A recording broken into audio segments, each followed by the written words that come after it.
मुझे नहीं लगता है कि ये कोई फॉरबिडन फ्रूट है, लेकिन मेरे ख्याल से इंटरनल मसाइल इतने ज़्यादा इस वक्त बढ़ गए हैं जो कहीं ना कहीं एक थ्रेट लग रहा है डेमोक्रेसी के ऊपर, जो कहीं ना कहीं लोग सफोकेटेड फील करते हैं बात करने पे। हम पिछले 5 साल से इतने इंटरनल इश्यूज में फंसे हुए हैं, इतने जेलों में, इतने पीएसए में, इतने यूएपीए में।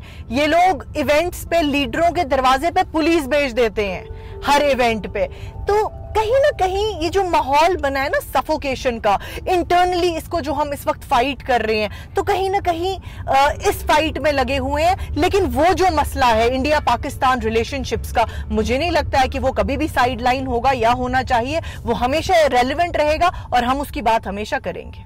नहीं बंटवारे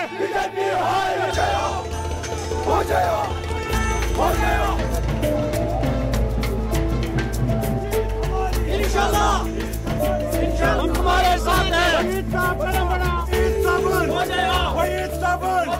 यहाँ पर बर्निंग इश्यूज जो इस वक्त है 5 अगस्त 2019 के बाद, वो एब्रोगेशन का है, क्योंकि इस वक्त थोड़े इंस्टेंट सर्वाइवल इश्यूज है, जॉब्स के, लैंड के, रिसोर्सेज के, आइडेंटिटी के। तो रेस्ट जो लार्जर पॉलिटिकल प्रोसेस है जिसमें रिकन्सिलेशन और डायलॉग की बात है, वो तो पीडीपी की एक कोर फिलॉसफी है, उसको बैक बर्नर पे नहीं, बिकॉज हम लोग इंस्टेंटली पार्लियामेंट में फोकस करें to send a voice to the parliament of India to end this silence and to break this suffocation so that people feel that there's someone speaking for them. इस खामोशी की वजह क्या है? कई चीज़ें हैं जो 5 अगस्त के बाद यहाँ तनाव हुआ, दहशत भी काफ़ी है और पॉलिटिकल वैक्यूम बहुत हुआ है, तो लोग खौफ हरास में रहते हैं, परेशान हैं। और इस मुतनफ़ीकी का वजह यह है कि people are also dejected in many ways after abrogation.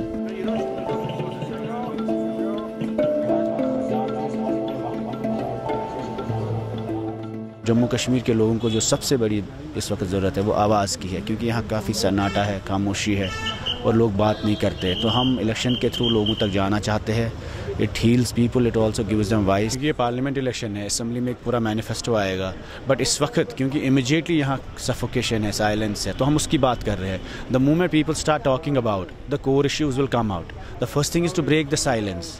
So we're trying our level best to break the silence and then talk about the core issues like free border, free trade, free movement of goods and people. उसके बाद dialogue और reconciliation की जो हम बात करते हैं वो तो कोर फंडामेंटल है, लेकिन जब लोग खामोश है तो उस खामोशी में आप कोई आवाज़ तो सुन ही नहीं पा रहे हैं।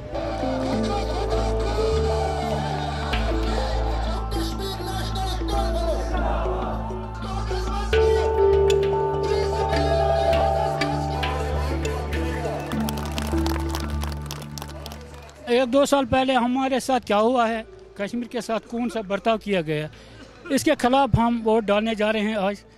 और यह हमारा फंडामेंटल राइट है, हम जमहूरियत को कायम करना चाहते हैं। हमारा फोकस है इस वक्त मुल्क को बचाने का और आईन को बचाने का। आज का ये इलेक्शन जो है ये एक रेफरेंडम है रियासत जम्मू कश्मीर के लिए, क्योंकि 2019 में जो मरकजी हुकूमत ने कश्मीरियों के साथ, रियासत जम्मू कश्मीर के अवाम के साथ जो खिलवाड़ किया है और जो हमारे हुकूक थे वो पामाल किए, उसी के खिलाफ ये आज बारामूला में लोगों का हुजूम उमड़ आया है।